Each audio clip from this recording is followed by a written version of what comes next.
આજે કિડની દિવસ નિમિત્તે જન્મથી જેને ડાયાબિટીસ મળ્યું છે એવા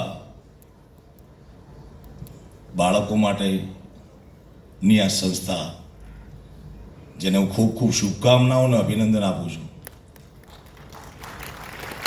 સંત મહાત્મા ઈશ્વરદાસજી હરિરસ નામના ગ્રંથમાં કહે છે કે ભાગ બડો તો રામ જપ તેરા, બખત બડા તો કછુ દે, અકલ બડી ઉપકાર કર આ દેહ ધર્યા ફળ એ. આ બધા મિત્રો, અપુલભાઈ ને આખી એમની ટીમ 3 મહિના પહેલાં અમદાવાદ મને મળવા માટે આવ્યા. મારી મુલાકાત થઈ. મને કે તમે કોઈ પણ સમય આપો, રવિવારનો સમય. એ તારીખે અમારો પૂર્વ નિયોજિત કાર્યક્રમ હતો મોરબીમાં 23 માર્ચ. એટલે મેં કીધું 23મી રવિવાર છે તો હું આવું છું. અને એ 23મી માર્ચનો જે રાત્રિનો ડાયરો હતો એ તો પોસ્ટપોન થયો. પણ આ સંસ્થામાં આવવાનું જો હું ન આવી શક્યો હોત તો મને અફસોસ થાત. અને વિશેષ કાંઈ હમણાં વક્તામાં નામ લખ્યું છું. મારું કામ વક્તાનું છે નહીં, હું છું ગાયક માણસ. મોટિવેશનલ મહેતાજી અને આદરણીય આપણા સૌના લોકલાડીલા રૂપાલાજી બહુ સારું વક્તવ્ય કર્યું, બહુ સારી વાતો કરી. મને એમ થતું હતું હું શું, હું જ હજી પ્રેરણા ગોતું છું. તો હું બધાનામાંથી પ્રેરણા લઉં છું. મારા બાપ ભગવાનને દરરોજ સવારે જાગીને પ્રાર્થના કરું કે કાંઈક મને શીખવા મળે, કાંઈક જાણવા મળે, કાંઈક લાયકાત મારી સુધારી શકું, એવો હંમેશનો પ્રયત્ન હોય છે. ભાઈએ વાત કરી કે જગ્યા મળી ગઈ. મહેતાના કામ દામોદરે કર્યા હતા, આ સંસ્થાના કામ મહેતાજીએ કર્યા. એમને શુભકામના આપું છું, ધન્યવાદ આપું. એ મહેતાજીના 52 વખત તો સાહેબ જૂનાગઢમાં પરમાત્મા આવ્યો છે, દ્વારિકાનો નાથ કૃષ્ણ પરમાત્મા. એવી આ ધીંગી ધરતી છે, સંત સુરા સતી જતી અને દાતારોની ધરતી છે. કમલનયન મારા પરમ સ્નેહી મિત્ર છે, આદરણીય મિત્ર છે. એમણે ખૂબ સુંદર જાહેરાત કરી. તો હું મારા તરફથી અને એની પહેલાં જવાબ આપી દઉં કે હું કમિટમેન્ટનો માણસ છું. મહેતાજી ખૂબ સુંદર વાત કરી. બ્રાહ્મણનો આશીર્વાદ અમથા ફળતા હોય છે એવું આપણે બધા માનીએ છીએ, ને એ પ્રૂફ પણ થયું છે.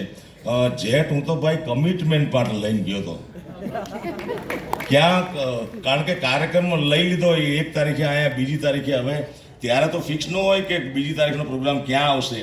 એટલે પુરસ્કારના પૈસામાં મારા માટે વધે કે ન વધે, પણ કમિટમેન્ટ ઇઝ કમિટમેન્ટ. પણ મહેતાજીના બોલ ફળે એવી ભગવાનને પ્રાર્થના કરું. આ બધાના આશીર્વાદ મળ્યા છે. ત્યારે હું આ સંસ્થા માટે એટલું કહી શકું કે મરું પણ માગું નહીં અપને તન કે કાજ, મરું પણ માગું નહીં અપને તન કે કાજ, આવા પરમાર્થને કારણે મને માંગતા ન આવે લાજ.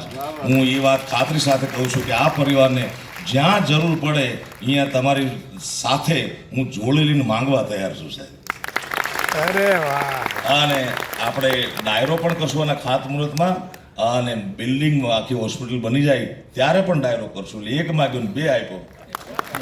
ભગવાન આપણને બધાને આવી પ્રેરણા આપે. એ સાથે બધા દાતાઓનો ખૂબ ખૂબ અંતઃકરણપૂર્વક આભાર માનું છું. અસ્તુ. જય માતાજી. વંદે માતરમ. ભારત માતા જય. હા, મને કમલભાઈ ખૂબ સુંદર વાત કરી કે માં, હા, આમાં કેટલી માં બેઠી છે, કેટલી દીકરી બેઠી છે. માથી મોટું કોઈ નહીં ભલે જડધર કે જગદીશ, સૌ કોઈ નમાવે શીશ, મારી અંબા આગળ આલિયા. મા માટે બહુ કઠિન હોય છે આવા બાળકને સાચવવું, પરિવારને સાચવવું. અને બધી વ્યવસ્થા હોય તો ઠીક છે, પણ અવ્યવસ્થામાં વ્યવસ્થા કરવી એ મા માટે કઠિન હોય છે. કારણ કે લાગણી અને વ્યવસ્થા બંને સાચવવા હોય છે. ત્યારે એવી માને હું પ્રણામ કરું છું. અને માતૃવંદનાની 1 કડી અને 1 કડી દીકરીઓ માટે મારે ગાવી છે. મીઠા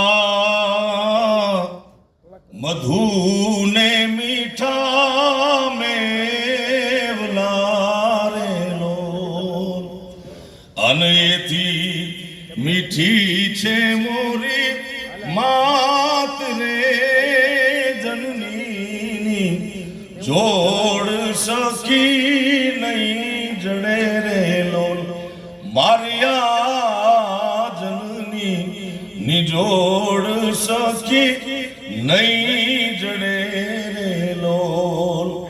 ઓલી વર્ષે વ્યોમમાં એક વાદળી રેલો, પણ મારી માળીના મેઘબારો માસરે જનની જોડ સખી નહીં જડે રે લોલ મારિયા જનની નિજોડ સખી નહીં જડે રે લોલ.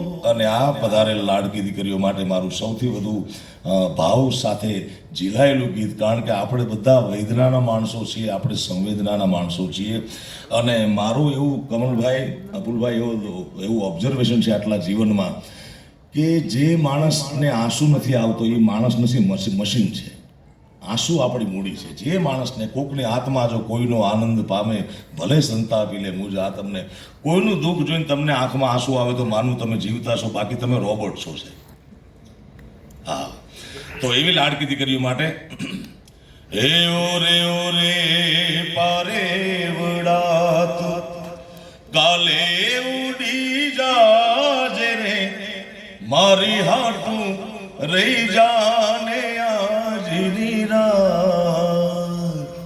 હે આંબલી ને પીપળી રે હોલી આંબલી ને પીપળી રે જોશે તારી વાટ રે અભેડા મળી કરશું અમે ફરિયાદ. મારી લાડકીને ખમા ઘણી મારી દીકરી રે એ મીઠુડી અમે જોશું રે તારી વાત. ધન્યવાદ ધન્યવાદ.